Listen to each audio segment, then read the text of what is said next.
Hello दोस्तों, new action classes में आप सभी का हार्दिक दिल से स्वागत है।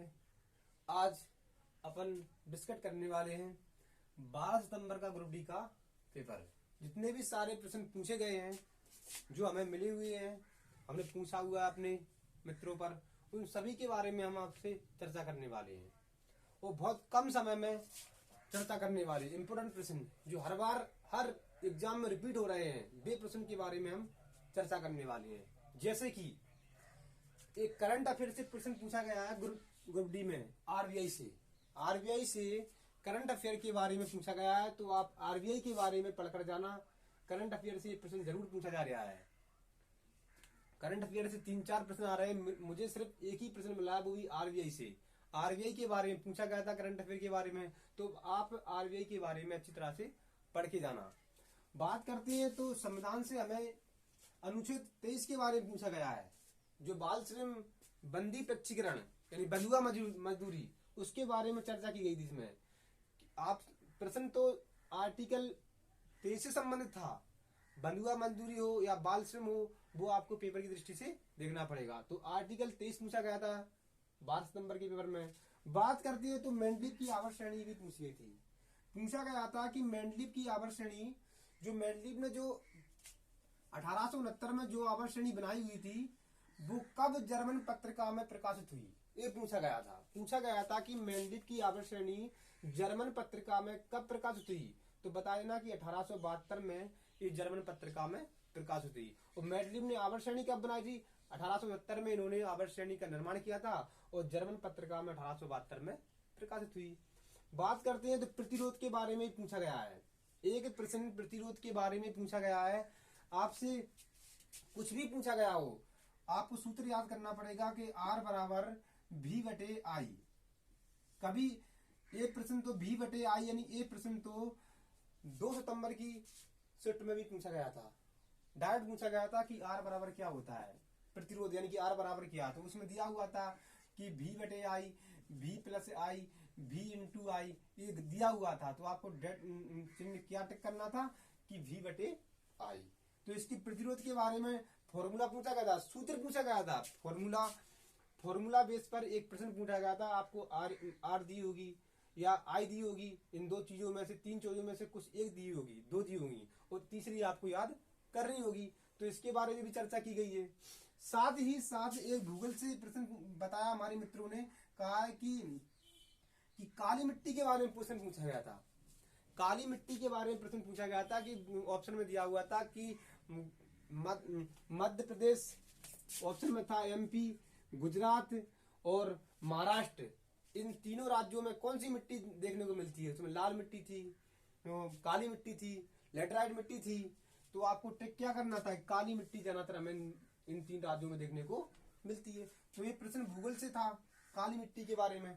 साथ ही साथ हमसे प्रश्न में पूछ लिया गया है कि कैल्शियम का परमाणु क्रमांक कितना होता है। ये भी प्रश्न हमसे पूछा गया है फिजिक्स से कि कैल्शियम का परमाणु क्रमांक कितना होता है। तो याद कर लेना कि कैल्शियम का परमाणु क्रमांक कितना होता है? 20 होता है। ठीक है। साथ ही साथ हमसे ये प्रश्न भी पूछा गया है कि बताइए कि अवतल दर्पण की फोकस दूरी धनात्मक होती है कि ऋणात्मक होती है। तो इतना भी याद कर लेना है कि अवतल दर्पण की फोकस दूरी और फोकस दूरी उत्तरैया दोनों ऋणात्मक होती हैं।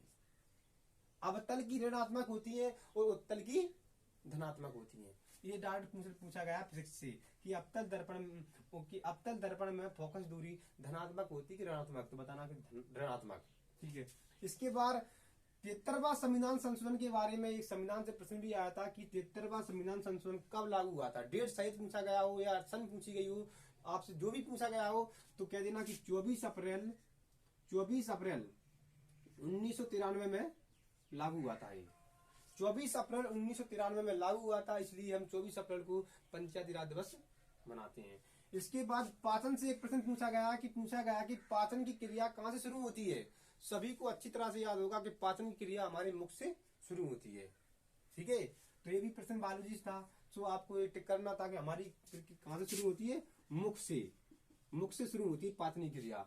एक फिजिक्स से सूत्र था इसमें कि H बराबर आई स्क्वायर आई स्क्वायर आर टी। इसमें टी आपको संख्या के रूप में टी का मान, आई का मान, एच का मान दिया हुआ था और आर आपको याद करनी थी।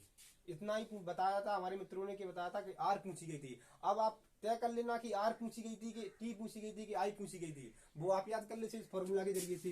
तो ये ऊष्मा का फॉर्मूला भी आया था आपके पेपर में, इससे आपको एक प्रश्न दिया हुआ था, सॉल्व करना था आपके लिए।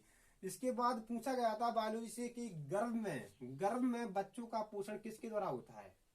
तो उसका प्रश्न का उत्तर था राइट कि गर्भनाल के द्वारा बच्चों का पोषण होता है। गर्भाशय में यानी गर्भ में बच्चों का पोषण गर्भानाल के द्वारा होता है, गर्भनाल के द्वारा होता है। इसके बाद एक हीराकुंड बांध के बारे में पूछा गया था कि हीराकुंड बांध पूछा हुआ हो या हीराकुंड किस नदी पर बना हुआ बांध है या महानदी पर कौन सा बांध बना हुआ है, एक प्रश्न पूछा गया था। तो हीराकुंड जो कि महानदी पर बना हुआ है, कहाँ पर, महानदी पर बना हुआ। या तो आपसे नदी पूछी गई हो या तो हीराकुंड बांध पूछा गया हो तो बता, नदी पूछी गई हो तो बताना महानदी और बांध पूछा गया हो तो बताना हीराकुंड बांध। इसके बारे में इसके बाद आपसे एक प्रश्न और पूछा गया है कि बताइए कि तंबाकू निषेध दिवस कब मनाया जाता है। तो सभी को याद रहता है कि तंबाकू निषेध दिवस 31 मई को मनाया जाता है। इसके बाद एक जैन धर्म से प्रश्न आया था, जैन धर्म हो या बुद्ध धर्म हो आप पढ़ के जाना, जैन धर्म हो या बुद्ध धर्म हो आप पढ़ के जाना। जैन धर्म से एक प्रश्न पूछा गया था कि जैन धर्म का विकास सबसे अधिक किसके शासनकाल में, यानी किस जैन भिक्षु के शासन समय हुआ था। तो कह देना कि ये महावीर स्वामी के समय जाना विस्तार हुआ इसका, महावीर इनके समय जाना इसका विकास हुआ है।